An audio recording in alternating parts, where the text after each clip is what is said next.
Night Attack is coming to the Out of Bounds Festival in Austin, August 27th. Get your tickets at oobfest.com. Our opening song is called Grizzled Dick. It's by Stephen Cogswell. Get it at otfy.com/gristled. That's awtfy.com/GRISTLED. Imagine if you had to jizz. Oh, I'm imagining it. Are they de-aging dicks now? So I'm he's strongly like, against de-aging dicks because I don't like to support the narrative that anything other than the way old man dicks look is the only way. In fact, I want them to up-age all other dicks. Create the new norm. Well, if you need me, I'll be in the lab. Grizzled dick, stroke my balls and run away from the grizzled dick. Grizzled dick. Grizzled dick. They want those grizzled dicks, Barney. We can't change history. I mean, that's the normal way a dick should look. It's like a wizened sailor who spent too long amidship. Also, is everybody misspelling grizzled? Isn't grizzled like with an S? Wizened powers activate. Dr. Dick, I'm well educated now. Dr. Dick. He's got a grip. You want to hazard a guess at what that figure was? I think the figure was 38 triple D. Was she in a position to negotiate? Yeah, she was in many positions to negotiate. When you're in that industry, you get screwed. Oh, Bonnie, you can't stop. Grizzled Dick, chase you down and haunt your dreams. Haunt my dreams, no! Grizzled Dick. Well and run dry, like this bid. Oh, my God. Oh, international treasure Stephen Cogswell bringing us the jams. Hello, you beautiful masters of the internet. It's Brian Brushwood live in Austin, Texas. Joined as always by my BFF and OAK. It's JRY, Justin Robert Young. Grizzled Dicks is our new song. Justin Robert Young. How you doing, man? My God, Brian.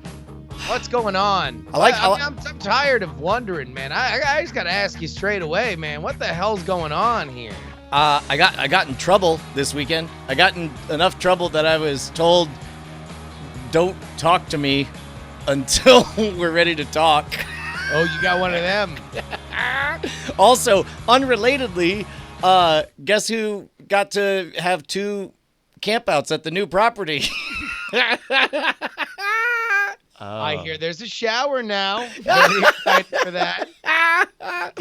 Yeah, man. Okay. So I'm gonna tell this story, and the real star of the show. Just assume I'm a bad parent. Okay. Assume that I shouldn't have done anything. The real victim of this story is Bonnie. But the short-term victim. He said wisely. the short-term victim was definitely my mouthy 15-year-old when I poured my soda on her.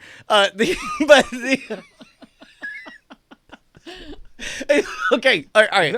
The what? So we're doing a family get together. Hold on, wait a minute. Put Bonnie back on screen.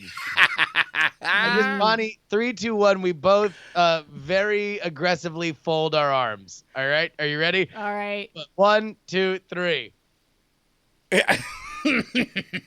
You guys both look like you're about to grant a wish. That's how you know Bonnie's a mom, because she did it well, and I looked like I should be on the Mr. Clean fucking thing. I just had, like, my elbows were way too high. Like, I'm trying to secure the world's tiniest football. It was an awkward look for me. Justin was definitely muttering under his breath, "Mecca like a high, Mecca hiney ho." Exactly. That's what John B was doing for the rest of his body. He only had the head, but the whole time he had to stay in character with his arms. So when you have a 15-year-olds, they test boundaries, right? And they get upset and they get stuck in their head that they're right about things. So 15-year-old is being a butt to her sister, and that's fine. That's what kids do. Then 15-year-old is a butt to me, which again, that's fine or whatever. And around this time that 15-year-old is being a butt to me is when Bonnie walks out of the room. And you're like, you're playing prison rules now, girl. Yeah. I walked out of the room to go put down the plate I was holding because I knew, that something shit was going down in play glass, right? When she walks back into the room, my 15-year-old is covered in soda and my shirt has been physically torn off of my body. And then Your shirt. my literal shirt is physically torn asunder. And Was it a good shirt? Was it one of your nice shirts? It was. Oh no! It was the Wizard Vigilante Rob Schraub Oh, shirt. you love those fake movie shirts. Wait a minute. All right, so now I'm just gonna say, and let's pause the reality of it and understand that everything does work itself out. But in my head, you just giving me those facts means that you dramatically just stood up, dumped your entire soda over her head, as if you were to frame her, she would be like in You Can't Do That on Television, right? It's just like a perfect waterfall of soda. At that point, the camera pans out, and you just Hulk Hogan style, just and then Real American starts playing. Yeah, I would love to just end the episode and decide that's the historical record on this.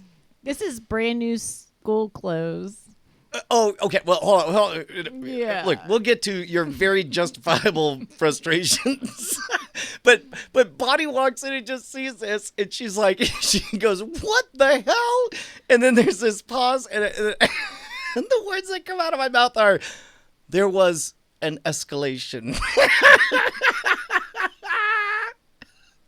I mean, basically, the part that she didn't see was A bird flew into the house, hit the soda, God, got under the shirt, and we had to tear it open. yeah.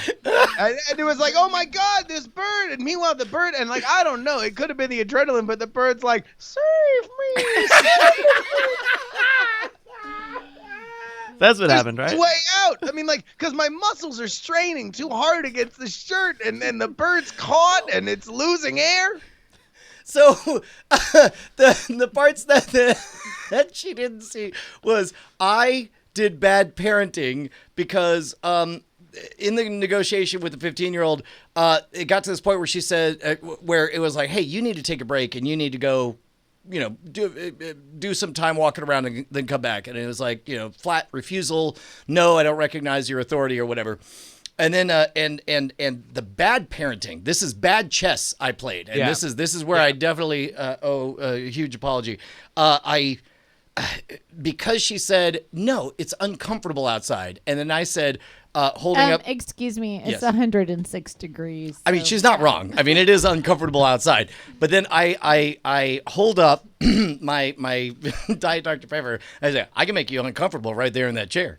And then Ooh, no. this is one of those dad moments, right? And then she, we have since reconstructed after the fact that she did not understand what waggling a drink over someone saying I can make you uncomfortable right there in that chair means. Not a common turn of phrase, I'll say. I would say I No, sold the mime no. Marie pretty Remember- good. Gone with the Wind, Frankie, my dear. I could make you feel very uncomfortable in that chair. Well, and then so I thought I very clearly indicated, move your butt, kiddo, or you're gonna get wet, right? And then, but my 15-year-old, not realizing it, looks right at me and with that sass that only a 15-year-old can muster, says, "Go ahead."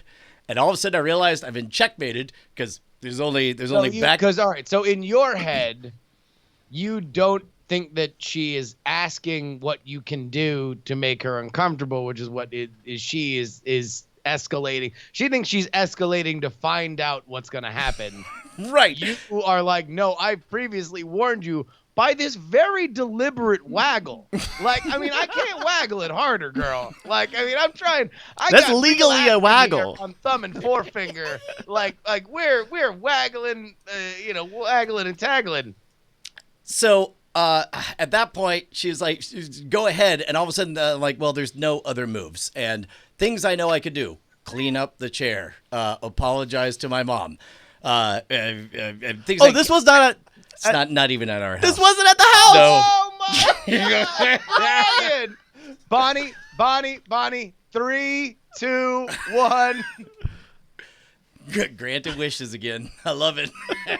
I lowered the elbows this time. The elbows were pointing. I tried to point him to the ground. I realized that was part of it. Good. Good revision. Your elbows have to be frowning. That's the thing. Yeah, yes, you're right. Oh, I never realized that. That disappointed mom arm folding is your body frowning. Okay. So I painted myself into a corner, and fearing that I would not have credibility when I made specific promises in the future, I poured my drink on her. Did not expect her to leap up, and she did the math super fast. She's like, this is the new shirt. Again, thing I did not know. This is the new shirt I was excited about wearing to school. You've thrown soda on it. So I guess let me get mine on your shirt. And so she pulled down, tore the shirt off of my back. Which I can't even imagine. Our girl's strong. All she does is type on her computer all day. It's cotton. It's cotton. No, but also, look, you guys have 3 girls. Yeah. If Penny were a boy, that's like first fist fight with dad. That's well, and that's that. So okay, that's its own complicated thing. 15 is about that age when you start thinking that you can swing on dad. Well, or specifically, I would say almost certainly she didn't realize how strong she is. I think that's when you get strong enough that you make moves. That's because you think that as a 15-year-old you can beat up a 30 to 40-year-old, right? Like that's never going to happen. It's not going to be a thing. But you think in that moment, in that kind of escalation, like that's when you think. So so she came after you and ripped the shirt. Well, yes, and again, like at this point, I realize, well, this is unfortunate, and I realize, like, okay, Bonnie won't be threatened. Bonnie walks in to see. Oh wait, hold on. I have one question. Yes. In seconds, from the ripping of the shirt and you realizing that this has escalated to a position that you are very uncomfortable with, how many seconds do you have to live in that shame before Bonnie walks through the door? 0. Like it was. Oh, it happens immediately. It was. I don't know what's worse. I don't know what's worse. If you had 30, no, because if you had 30 seconds, then maybe you could hatch a plan or take the shirt off or do something. But no, it is at the second that it is hanging in its final position below you Bonnie makes her grand entry. It is like the most I could do is when Bonnie walks in, as if I have any dignity at all, I can take the now apron draped across my chest and just as if I'm just smoothing it out like there was an escalation. I love that it has to be a 40-cent word too. Like it's got to be an official like you're pushing the spectacles up your nose. Like excuse me, as it appears, all data seems to indicate. So at this point, Bonnie, I see battle fire come over her face, and I see a quiet that is next level, and I'm not thinking about it at the time. What I'm thinking of is like, well, that was unexpected, and so Bonnie takes 15-year-old offside. Wait, hold on. Yes. Before we get to that, Yes, Bonnie. Yes. Walk into that room. Yeah. Just first impressions. All right. So I could see things escalating. Sorry, very hurriedly dash out of the room to drop my, like what I was holding. Yeah, I was holding food for my 6-year-old and I'm like, eat. And I run back to the other room. So I can run some interference. And Brian says, I was not escalating things. I don't know what you're talking about. And I'm like, oh, you were escalating. I could see.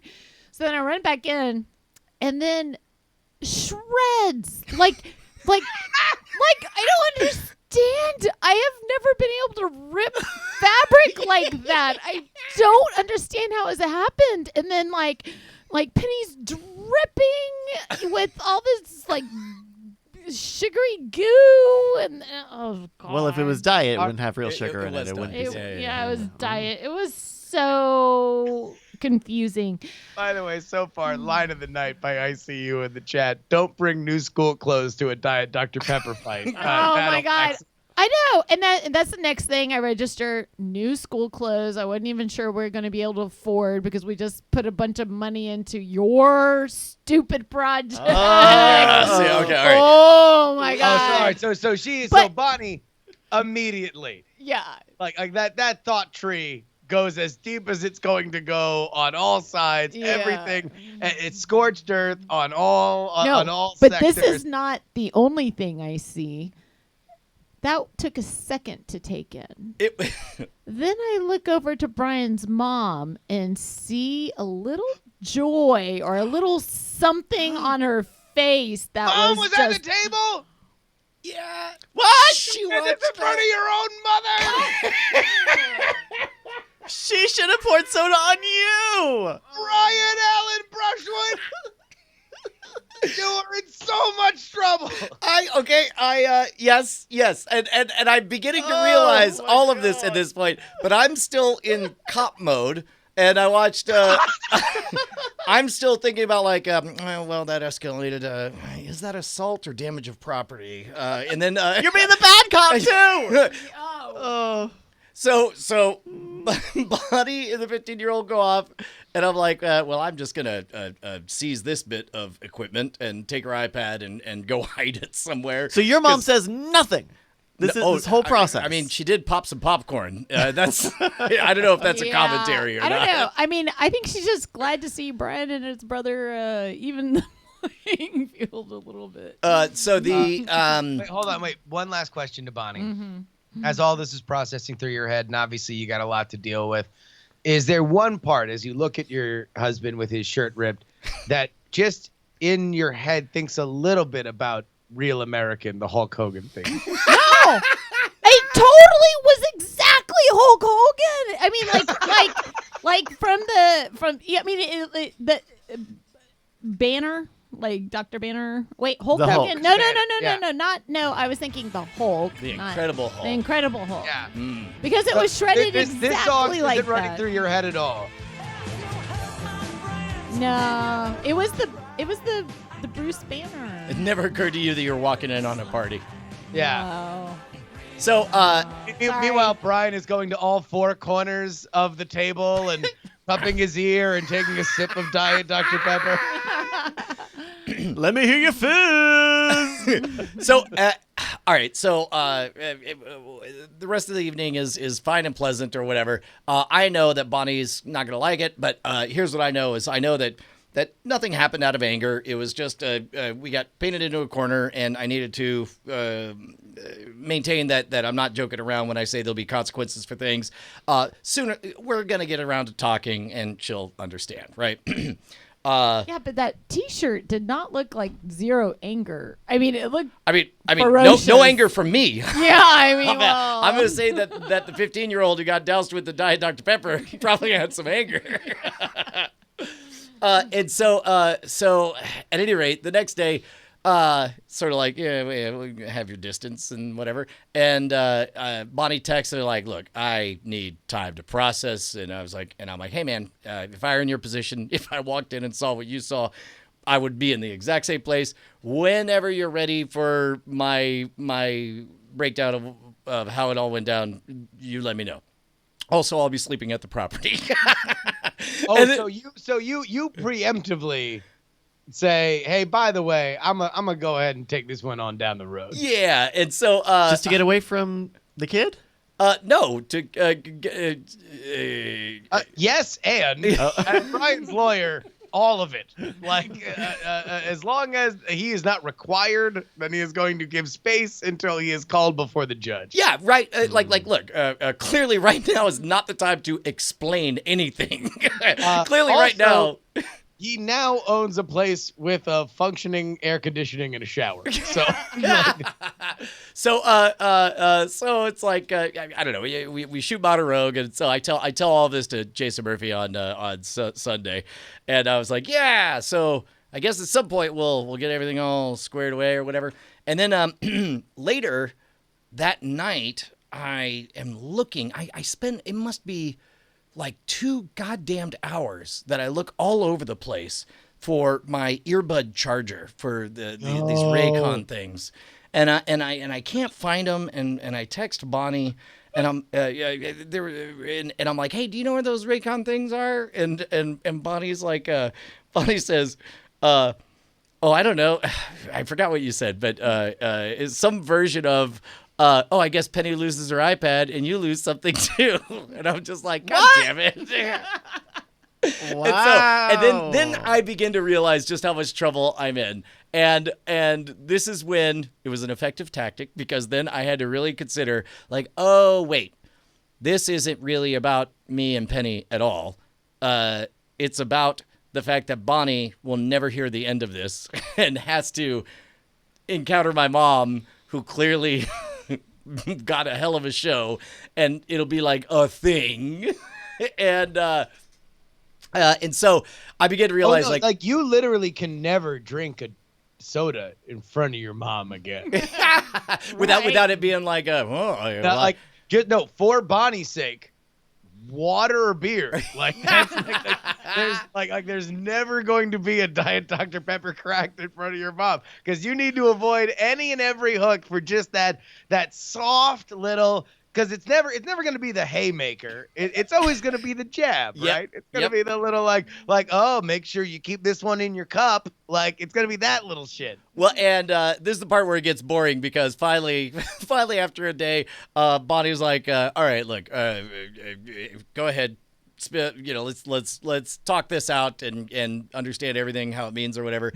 And I talked to Penny, and like at this point, Penny and I have already resolved everything. We've talked about the escalation, we talked about the miscommunication, but then I'm like, listen, you and me have a debt to your mom, and so we gotta fix this together. And so this is now the two of us, and so we get to a place where basically Judge Bonnie. We explain in great detail. We pass an ideological Turing test explaining how everything looked from each other person's perspective, and just how we've wronged, of everybody wronged, nobody's more wronged than Bonnie, who has to deal with all this crap. And then if we agree on community service.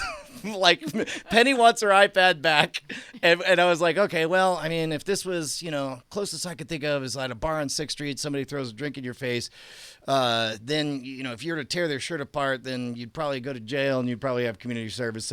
So Bonnie starts making a list of honeydews at the house that the two of us have to go take care of everything together, and I'm just happy that we have responsibly talked everything out. I'm happy for the dispassionate way that we have honored everybody in the family, recognized what went wrong, figured out how we could do things better going forward. I'm happy it's all handled and done, and everybody's in love with each other. And then I'm about to leave, and then Bonnie goes, one more thing.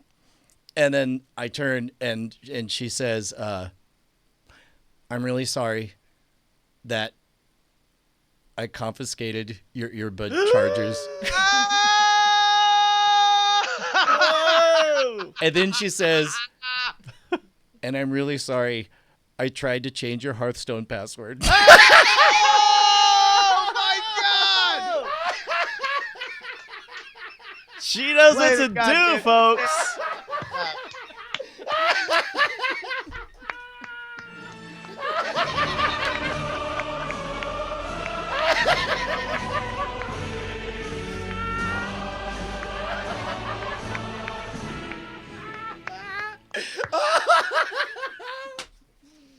Oh my God!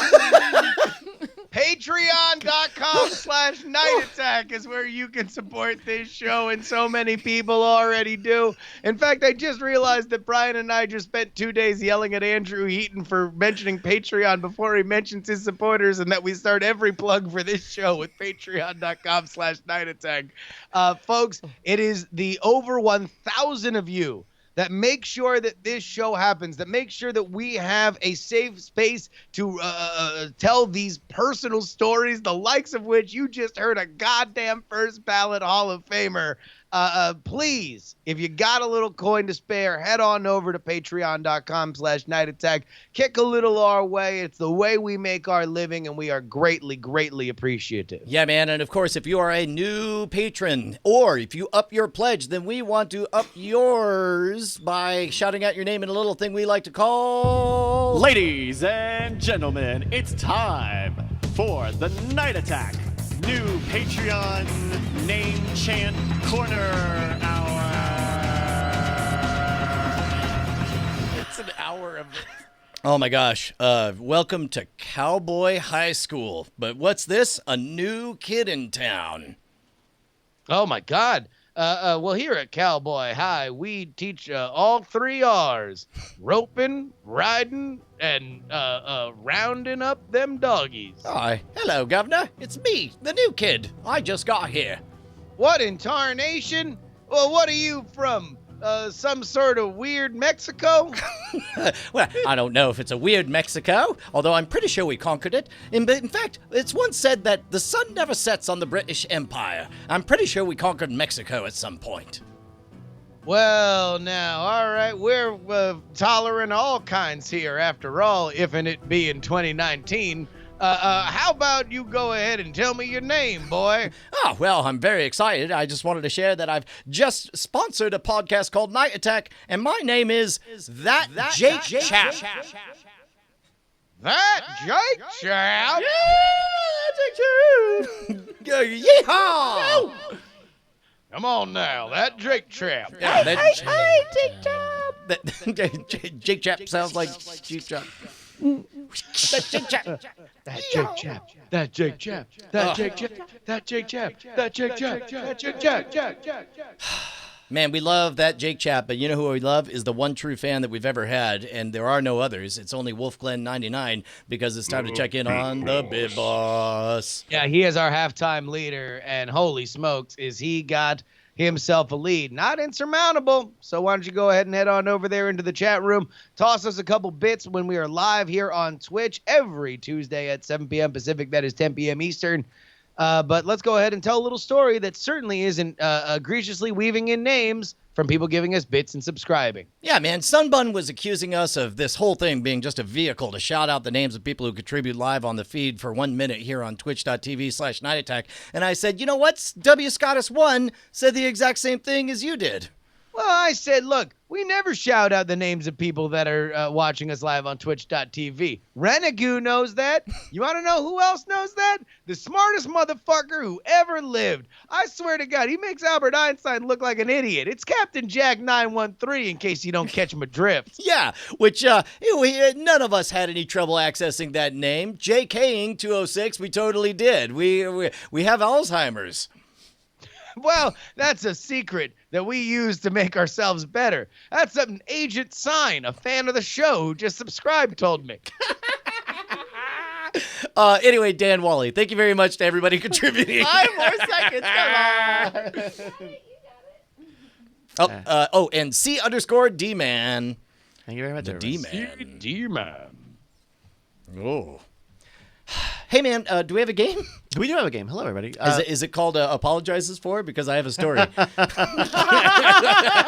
That would have been good. Good apologizes for recently, too, over the last 6 days. Oh, you did?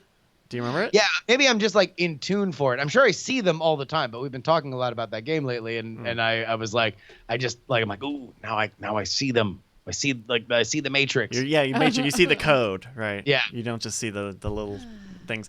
So we got a game here today. This is very similar to a game we played a few months ago back, but I'm calling it News 6.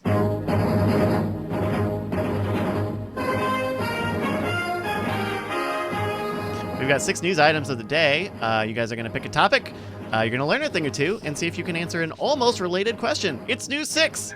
The news with 6. Oh, whoa, look at this. Oh, my God. This is amazing. Our topics today include Like a G7, I Know Kung Bu, Buy Bonds, I Earn I, Ron, A Pull Card, and I'm the Old Guy. Duh. Oh, can I go first? So, Brian, you're going to start first. You guys are playing against each other for points. All right, I'm the old guy, duh. You're going to go with I'm the Old Guy. Duh. All right, there we go. Let's see here. This is from BuzzFeed News. After setting the record, the Billboard record for the longest-running #1 hit back in July, Lil Nas X's "Old Town Road" has been unseated by Billie Eilish's "Bad Guy" to take the #1 spot on the Billboard Hot 100. The horror pop song has been a long hit and makes Eilish the first music act born in the 2000s to have a #1 Billboard single. Question: What is 2 acts I only know because I follow Ali Spagnola? Oh, is that not how the game is played? That's not quite it. We got a Okay, question got it. here. The week Billie Eilish was born, December 18, 2001, the #1 single on the Hot 100 was Sorry, Nickelback's... say those words again Sure. so I can... That's right. The week Billie Eilish, who has the #1 single in the country, was born December 8th, 2001, to about 2 months after 9/11. The #1 single on the Hot 100 was Nickelback's "How You Remind Me," the first week that song hit #1. How many weeks in total did "How You Remind Me" stay at the top of the Hot 100? Both of you will guess this number, and the closest one wins the point. Brian, you get to start guessing first because you picked the topic. Sorry, 2001. It was really hard to hear anything after that. So I'm guessing what song was #1? So that week, Nickelback's "How You Remind Me." As a wise man, never made it as a poor man stealing. My name is the Nickelback. That's my name. It's not abandoned. This is how I remind you. Yeah. This is how my dad poured his soda on me. I'm damaged and messed up, but I'm gonna lead a revolution against him. Let's kill this old Wow. man. Okay. So Have that you week, ever heard Nickelback? No, sorry. so that week, this is the chart from that week. "How You Remind Me" made its made its peak at #1. How many weeks in total did "How You Remind Me" stay at the top of the Hot 100 charts? Brian, The Hot one at the top of the Hot 100. So Right, number number one. one. Number one. Yeah. how many weeks? Man, it seems like 8 would be a lot. So you're gonna say 8? Yeah.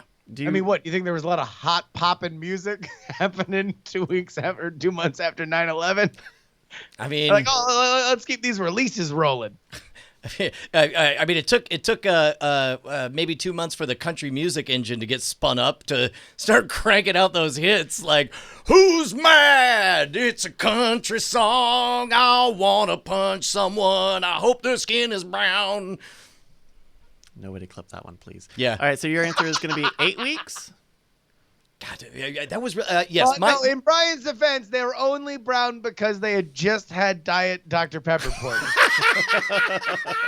It was superficially brown. There really it was, man. just because there was a lot of Diet Dr. Pepper involved. That was a weird time. It was. Remember all that hullabaloo about the Dixie Chicks? Yeah, right. Who were 100% right. We're exactly morally, right. and like they were like, hey, it's a bad idea to go to war in Iraq, and we don't approve of it. And everyone's like, what the fuck? Yeah. What the fuck is this, bro? We were all wrapped up in the whole 9/11 thing. All right, Justin. Brian has said 8 weeks.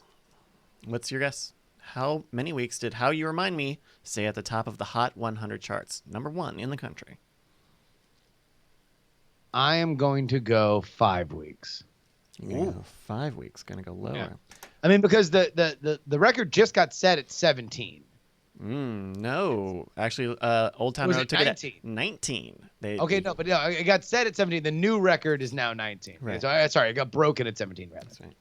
All right. Well, Brian, your answer of 8 weeks is incorrect. "How You Remind Me" from Nickelback peaked at #1 for 4 weeks. Wow, well done, 4 Justin. weeks. Congratulations, Justin. You That's get a very point. sensible amount of time. That's right. All right, Justin, it's your turn to pick from our remaining topics here. I'm going to go with buy bonds. Gonna go with buy bonds. Yeah. All right. James Bond has returned with a new movie and a new title. Announced today, No Time Left to Die will premiere in April 2020. This is rumored to be Daniel Craig's last go at the Man of Mystery, but I'm sure there will be more Bond to come. Question: James Bond originally started as a series of novels from Ian Fleming dating back to 1953. That said, not all of the 007 films have been adapted from the novels. How many novelizations of 007 films have been published to date? Both of you will guess the answer, and the closest one wins the point. I'm going to say 6. Just going to say 6 novelizations from movie to book. Yeah, what? How many movies were there? Like 20, 23, 25, This 30? is Bond 25, the new one that was announced. Yeah, and that I think doesn't count. Was it Thunderball was like an unofficial one? That sounds right. It sounds like there are a I few. feel like they... I think there's one that is not technically a James Bond movie, but was actually adapted from an Ian Fleming novel or something like that. Yeah, like what's the one? Moonraker, I don't think was a novel. Octopussy, I don't think was a novel. I know Casino Royale was, but it feels like most of the new stuff is not a novel. So I'll go higher. I'll go 9. I think 9 of them have not been. Did not start as Ian Fleming books. We're Wait, not- no. It's how many were It adapted, is, right? How many novelizations were made? So they made a novelization out of a movie. Right. So, Yeah, but I thought they started as books first. Oh, wait a is- minute. So you're saying original movies that then got They made a novelization. novel out of, yeah. Yes. That So- were so- not, so not I would go all higher. of them have books, but some of them Yeah. started as books and became movies. Others started as movies and became books. So I'm asking how many then movies? I'm gonna say. Can I go back? Or Yeah, am I go locked for it. in? I'm gonna say 18. You're going to say 18 Oh, you were- think the vast majority of the catalog Yeah. were never novels? Oh, that's interesting. No. I'll stick to, what did I say? 8? I think you said 9. 9. Yeah, I'll stick to 9. All right. Brian, your answer of 9 is... Hit the button. That's right. 7 novelizations were made of the James Bond films, The Spy Who Loved Me, James Bond and Moonraker, which is different than the book Moonraker. It was already a James Bond book, but this is different. License to Kill, GoldenEye, Tomorrow Never Dies, The World Is Not Enough, and Die Another Day. I heard, maybe you could fact check this, but I worked at the movie theater when, just after License to Kill was there, and my manager was saying that originally it was supposed to be titled License Revoked, but then when they tested audiences, not enough people knew what the word revoked means. Oh, interesting. The James Bond Wikia does not list that information. Maybe you should add it to the wiki. Yeah. There we go. All right, it's time for another round of news. Oh, also, did you know that Ian Fleming was part of Operation Mincemeat during World War II, in which they created a fake British officer and they waited until they found a homeless person who had a body that looked close enough to the fake British officer that they had. And then they loaded him with all these documents that said, by the way, if any Nazis find this dead body floating around, It'd be really bad. we sure do intend to invade Sicily and not Normandy. Bye. He worked on that project. Oh, Isn't wow. that amazing? And they all bought it, right? Yeah, no, Yeah. It was. I mean, it's tough to know for sure, to what degree, but yeah. That seemed like it worked. All right, Brian, we got 4 more topics here. We have Like a G7, I Know Kung Bu, I Earn I Ron, and a pull card. Let's go a pull card. You're going to go with a pull card. All right, this is the next one in. News 6. Oh, I clicked away from that. That's all we needed. Yeah, you nailed it. All right. This is from Ars Technica today. Apple opened up their Apple Card program to all iPhone users in the U.S. This new card from MasterCard and backed by Goldman Sachs offers users more detailed spending data, smart balance payoff calculations, and no late fees. iPhone users need to be on iOS 12.4 or later to apply. Question. When Goldman Sachs directly contributed to and profited from the 2007-2008 housing bubble bust, how much did they settle with the SEC for their role? Please give your answer in millions of dollars. Both of you will guess the number, and closest wins the point. Oh my God. Jeez, fucking That- look th- at this John was- Oliver over here. This is the beginning of our friendship, because I remember this disaster was happening just as I was in Orlando doing Halloween Horror Nights, and you and I first met. Wow. Yeah, you want to know what? The most I remember about that was the fact that it was during the 2008 election and they suspended their campaigns. Both Obama and McCain did. And then the other biggest thing I remember about it is that they were doing special SNLs on like Thursday nights. And it was basically just weekend, like an expanded version of Weekend Update. And Jason Sudeikis was playing a Lehman Brothers banker who was just wearing one of those like old barrels. Like, But I remember that being a very funny visual, and that's pretty much all I remember about this. So Was this before or after Bernie Madoff? Was Bernie Madoff like a leading or lagging Madoff indicator? was before. Okay. Madoff was before, but he was just a straight out Ponzi scheme. This was like Subprime mortgages.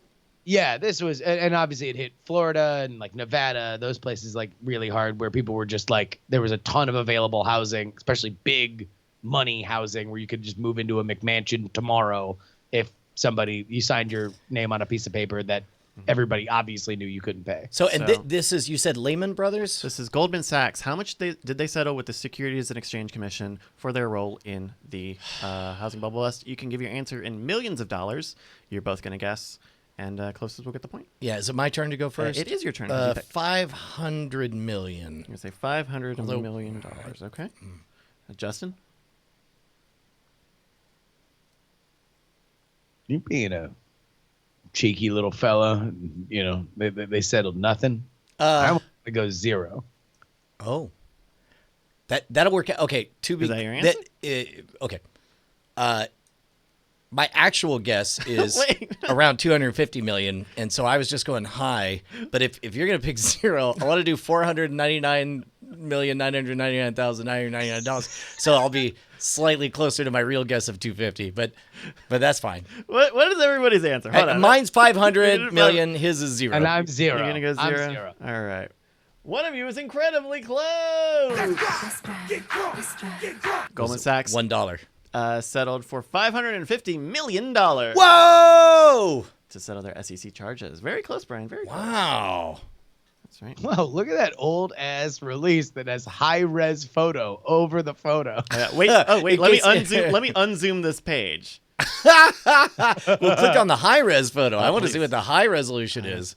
Whoa! That's actually Damn, sub dude, those are 1080. some sad ass bankers. Yeah. Oh my golden. Like, I used to have a lot more money. Now I only have all the money. Don't worry, in 11 years we'll be able to have an Apple Card. All right, Justin, it's your turn to pick a topic. We have 3 more here. Like a G7, I know Kung Bu, and I earn I, Ron.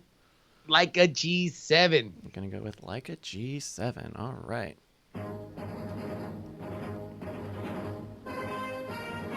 This is from The Hill. This afternoon, President Trump made a case to re-include Russia to the Group of 7 or G7 economic meetings, which bring together leaders from the largest economies in the world. Russia was removed from the then G8 in 2014 after it annexed Crimea in the Ukraine. Yeah, bit of a party foul, that one. Like, hey, we were all cool hanging out by the keg, and then you just announced that you owned that couch, and then you kicked it, and you made everybody work for you, and you went to war with a guy on the couch. I mean, come on. That happened. Be a fucking gentleman. Just throw money at Denmark. Yeah, or if you're gonna be a butt, you know, do it by pouring a drink on someone, not by going to war. In fact, we do have this clip here. You can hear our very eloquent president talking about this. Oh, wait. For a long time, and now it's the G7, and a lot of the time we talk about Russia. We're talking about Russia because I've gone to numerous G7 meetings, and I guess President Obama, because Putin outsmarted him, President Obama thought it wasn't a good thing to have Russia in, so he wanted Russia out. But I think it's much more In any case. Did you hear him talking about Hong Kong? No, I can't. It's pretty even. amazing. Oh, I It's can't pretty go. amazing.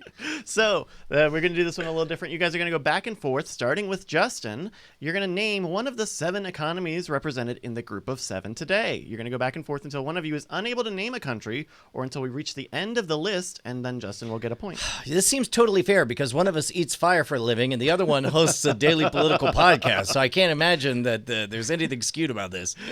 So Justin, we'll start with you. Japan. Germany. Germany is correct. England. We'll take that. It's the UK. Yes. Yeah. China. Ooh. What? You're fired. Get out of here. No, China is not in the G7. Well, I think that's what the Hong Kong protests are all about. So there are actually 8 economies represented in the group of 7: Canada, France, Germany, Italy, Japan, the UK, the US, and the EU. Italy. Wait, the EU and That's an that's why additional. it's still the G7, even though there's 8, because they had to invite the chaperone. That's right. So we have a tied game here, 2-2. As we go into our next round, Brian, we have 2 topics left. We have I Know Kung Bu and I Earn Iron. Let's go. I earn I'm Iron. going to go I Earn Iron. Here we go.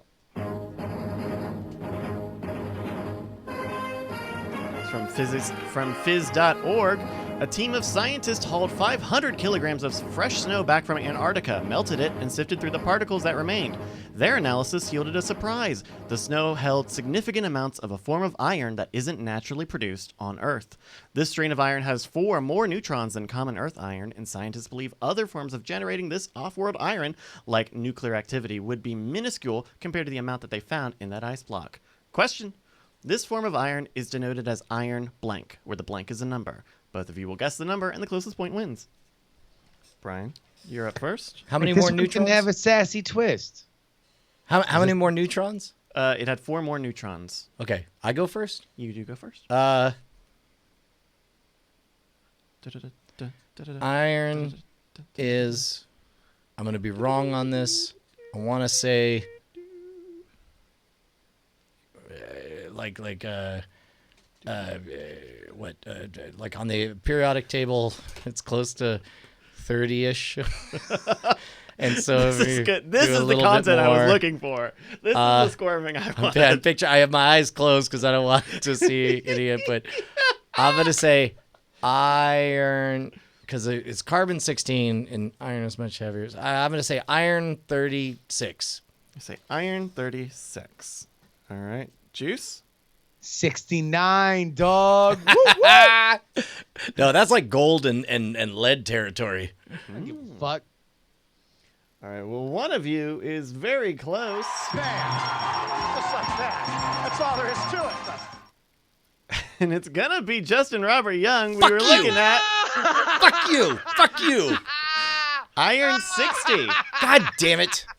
Stars, What is the atomic number of iron? Oh, let me look this shit up. yeah, go look it up. Stars shoot out particles through their entire lifetimes, but the heaviness of iron 60 likely means that it was from a massive aging star, probably 10 times the size of our own sun, far outside of the solar system. Our solar system is currently traveling through what is called the local fluff, a 30 light-year sized region formed by exploding massive stars. I wasn't that far off. Iron is atomic number 26. Yeah, you're close. Yeah. Iron 69. Nice. But its atomic weight is 55.845. So Okay, yeah, so it's closer to 60. There you go. All right. God damn it. Brian, you need to come back on this one, Yeah, I Justin. do. And we're starting with you here on our last round of News 6. Wait, I just went first. I know, Justin is starting off.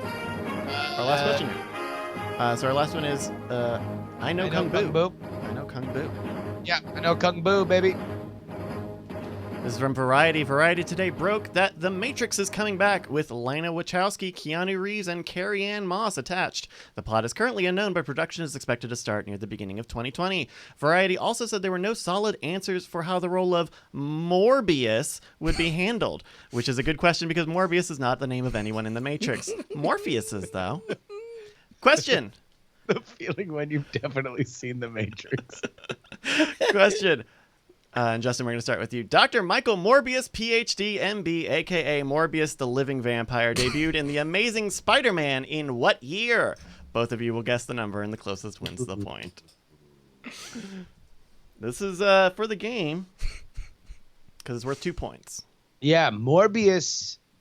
So I think he would probably be late 80s, early 90s. So I'm going to say 89. 71. That's one of those like you get yourself a new superhero, you start just throwing villains at the wall, see what sticks. He had to be in there in that early batch.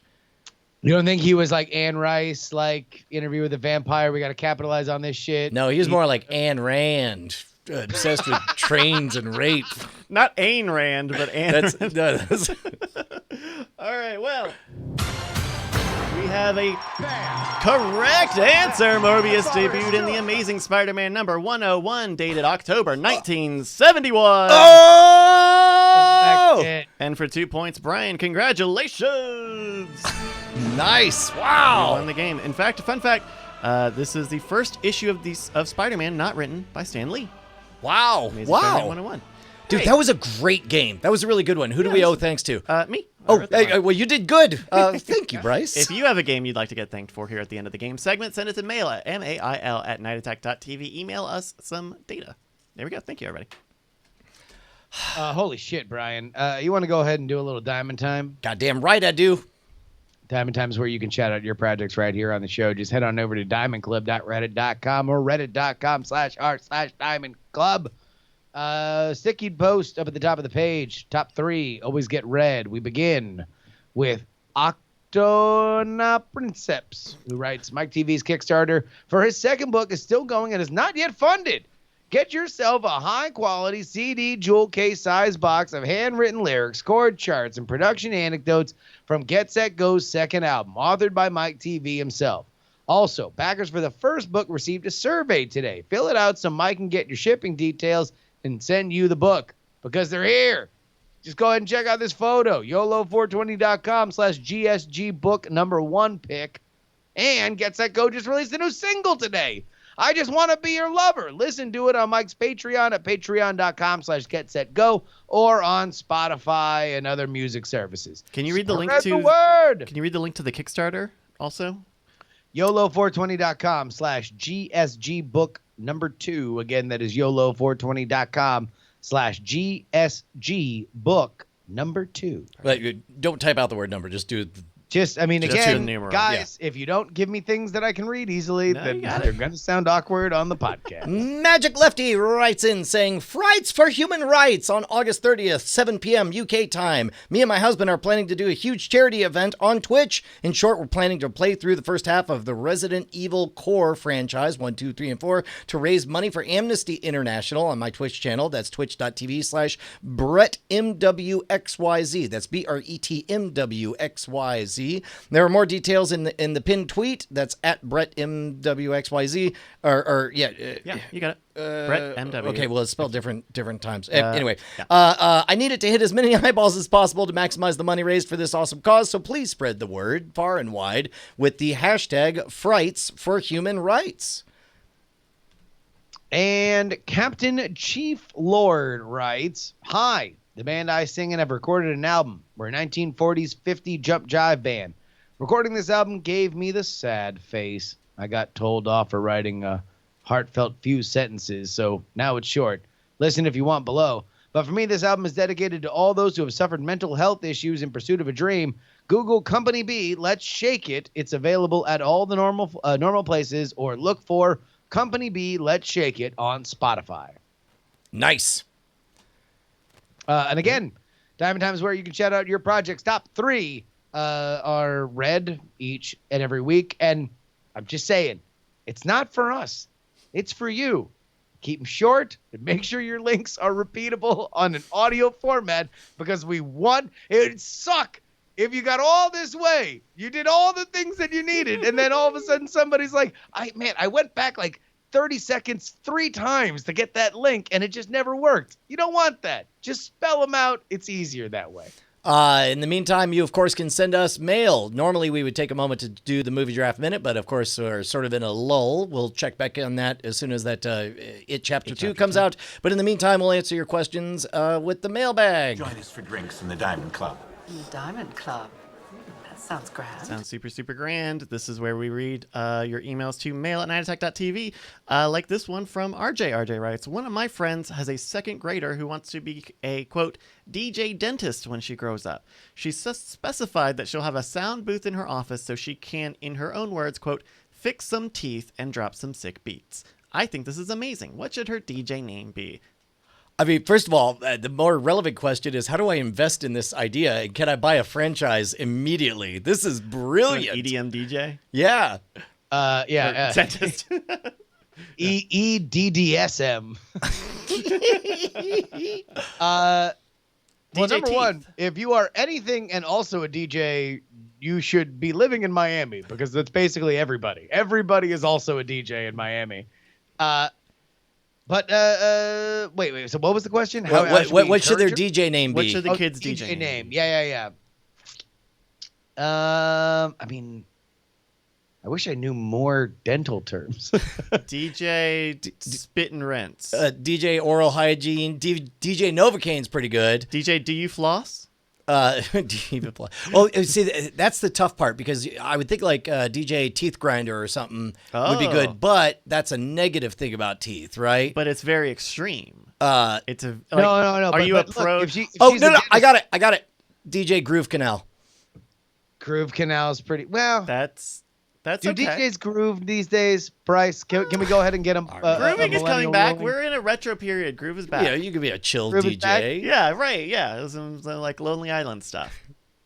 All right, we also got a bunch of emails about this Twitter thread that you started, Justin. I don't know if you remember this Twitter thread that you started, because college is also starting, and on Twitter you said, "Hey, you gotta stop talking about college, man. People get too fucking personal about it." What do you mean? Wait, hold on. What? Oh, Just read the thing, and then I'll explain. This is what Justin tweeted. Big shout out to everyone starting college today. Please steal things, staplers, full toilets, everything. Considering the debt you are incurring, you are owed piggyback rides from professors. They are your serfs. Demand all the money from their pockets. That's at Justin R. Young. That's accurate though.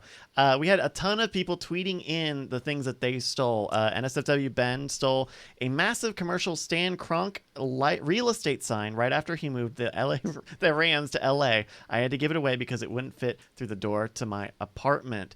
Let's see. At Battlehammer really wanted one of these leather armchairs that were in a coffee shop on campus. They didn't take it, but they should have. Let's see here. We kept getting these all week. Real Horseboy stole a metal no trespassing sign with the college's logo. I covered up the tress and thought it was quite clever. That's great. We also even got an email from Govna who says I took a wet floor cone. They took my bags out of my books out of my backpack, folded it in two, and crammed it inside at an 8 a.m. class, so I had to carry all of my books all day and never open my backpack. And lastly, Eric said, not me, but I was an accessory. We drove from Virginia to Florida on spring break, stayed at a Holiday Inn in Orlando, and when we left, Rob took a toolkit from his trunk and unscrewed the Employee of the Month reserved parking sign. This is just theft. This is not a college thing. This is just straight up theft. Yeah. Yeah. Thank you, everybody who submitted all of the things that you stole. We will send them to the cops. No, it's just whenever I have two unpopular opinions that I like to trot out on a semi-regular basis, and one of them is the various versions of college is a sham, and the other is it's okay not to vote. Both are hilariously unpopular, but for whatever reason, like this time I just got a bunch of because I mentioned professors, and so I got all the the professorial brigade rolling up on me with their fucking tweed elbows and explaining to me how little professors make and how I shouldn't be saying that people should ride them piggyback and demand all their money. Which it's like, okay, I get it. I'm just horsing off here, but also like, even if you made $5, that's not as bad as being $50,000 to $80,000 in debt for 4 years worth of anything. Yeah, and especially like having people at the age of 17 make the decision to go into, in some cases enough debt to buy 3 houses. For a vague promise that they'll A, like the job that they're moving into, or B, actually ever be able to pay it. Yeah, exactly, right? Yeah. And then also, by the way, making it financially punitive for 18 and 19-year-olds to change their mind about what they want to do for the rest of their lives. Mm-hmm. And carve that out as the most unforgivable debt in the country. Also, you wanted to do this, but now you want to do this? What the fuck? 19-year-old.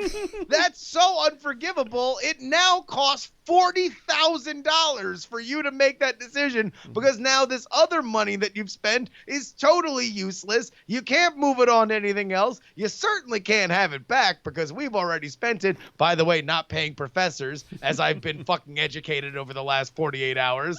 But whatever. So And by the way, God forbid that you should go to any reasonable, responsible financial institution and have them run it like they would literally any other loan on the planet by A, figuring out what kind of risk you are, B, how valuable the market that you want to go into is, C, establish the long-term terms for the loan. No, just whatever you wish. You might want to be a doctor. That's great. Who wants $250,000 million of debt? Yep, there you go. Look at that. And by the way, the subprime loans were bad because they were just people who couldn't pay rent. You're a 19-year-old. Yeah, God forbid that you should go to a bank and say, I want to be a neurosurgeon. And they would do something like say, oh, I don't know. Do you like surgery? Will you promise to follow through? Could you maybe take a test and share your SAT scores with us? Literally give any indication that this is a good investment at all? That's right. Man.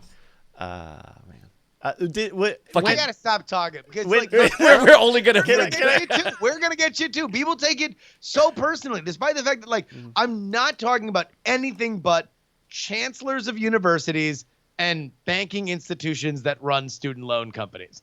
Yeah. Those are the only people that I'm talking about here are the people who run universities and the people that run the banking institutions. I'm not talking about students. I'm not talking about you and your student loans. I'm not talking about professors. I'm not talking about administrators. I'm not talking about people who love colleges. I'm not talking about people who enjoyed their college experience. I'm talking about two things that without a doubt are crippling a generation of Americans, and all I get is shit.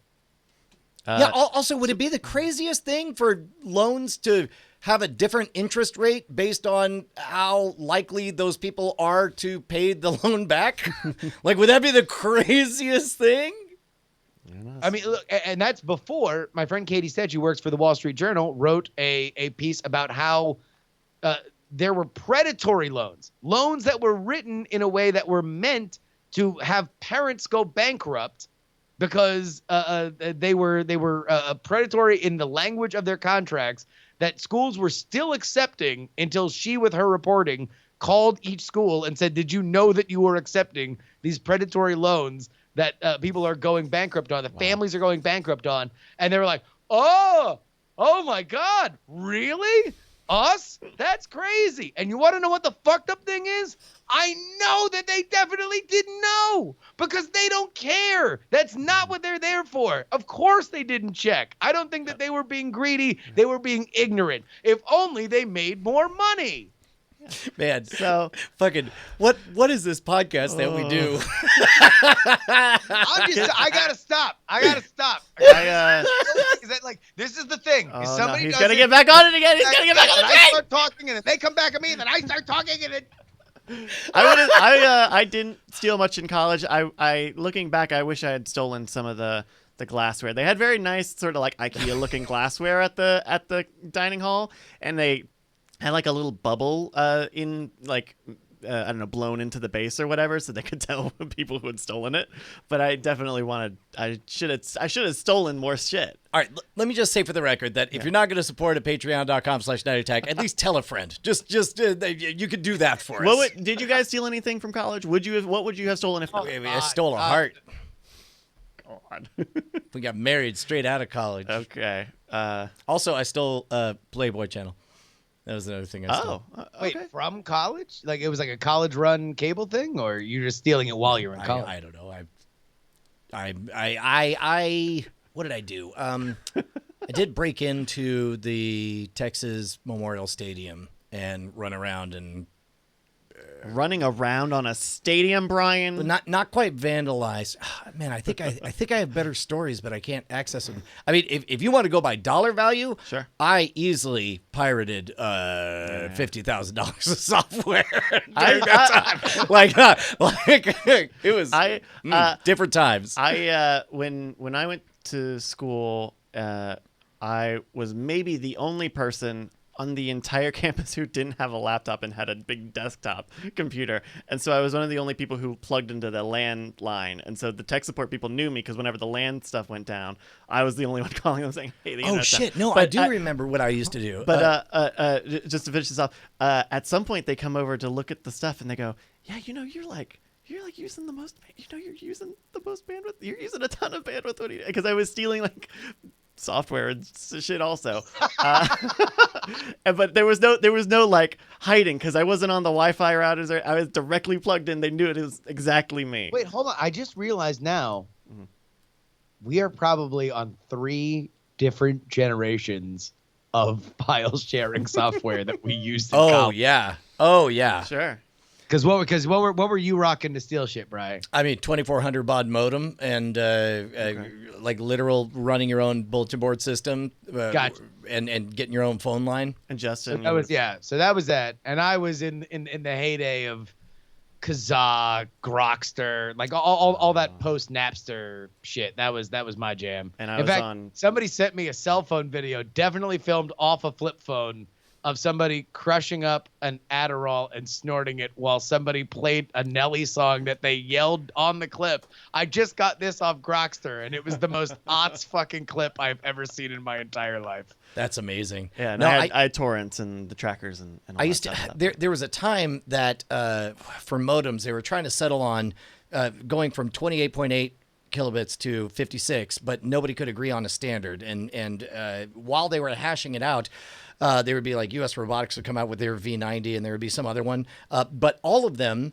basically the same fucking thing, just with a different sticker on it. So I would go like every 2 weeks. I would go to Best Buy, buy the newest modem, take it home, use the screw, open it up, swap out the guts, and then just go return. Oh my God! I was God. so mad. I felt so righteous for doing it too. That was not great. That's actual theft. That might be.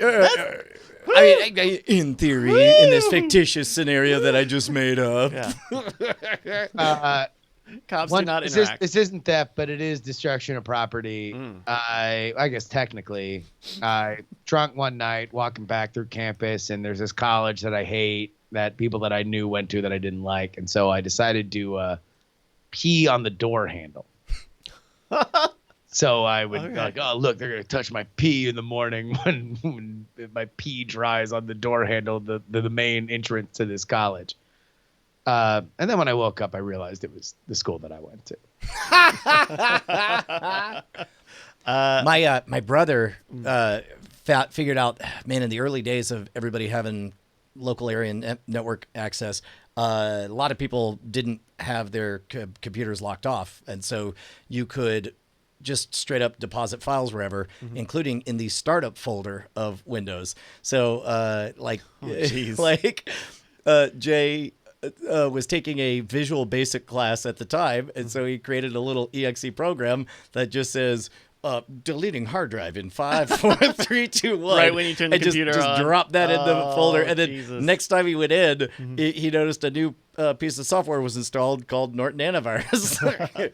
We had a public art class in college, and this wasn't me. This is not even hypothetically. This was not me, but someone made. So in Richmond, they have a bunch of Confederate statues everywhere because it was the capital of the Confederacy, and it was someone in the class had made these like placards that he installed onto these like wrought iron fences around the statues, and it was like, all of the anti-Confederation statue stuff that's been happening in the past couple of years, and it actually made the news that because he had installed it in the middle of the night, and it was like pretty, like he installed them in there, like they were pretty well on, so he actually made the local news, and everyone was like, we know his name, and we're all on the same side on this, because I think it was very cool. I think it was a very good piece of work.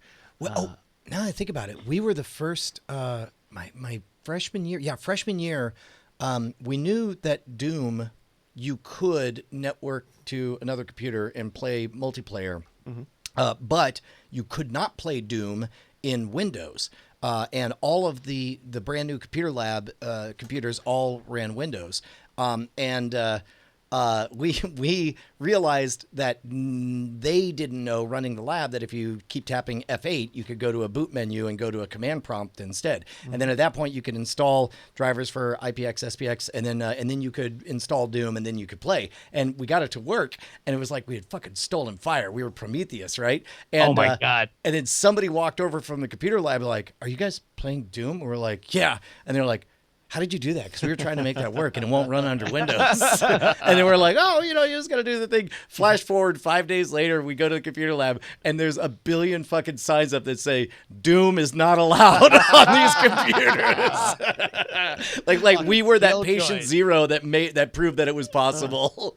Well, thank you to everybody emailing and tweeting in your the things that you stole from college. There were a bunch more that we couldn't even see. Mail at nightattack.tv or at Night Attack Show on Twitter. Send us stuff, and that's where we see it. Hey, man, what did we learn this week, Justin? Well, we learned that I'm never going to disrespect the waggle. We learned that Bonnie's the real victim in having to deal with not only Brian, but Brian Jr. in the form of a 15-year-old girl. We learned that Russia is not part of the G7, and nor is China. Most importantly, we learned that all of you beautiful bastards, you people standing by our sides as we cackle while the internet burns, our favorite people on Tuesday nights, are hallowed territory.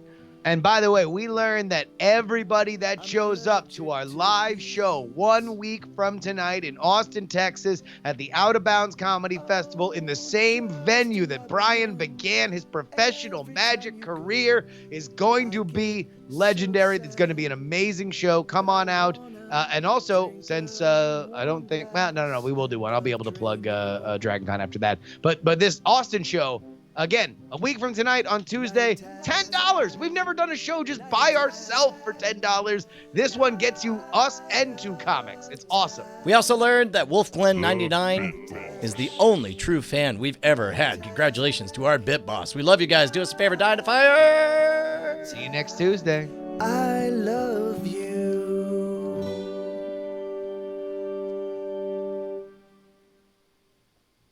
Diamond Club hopes you have enjoyed this program.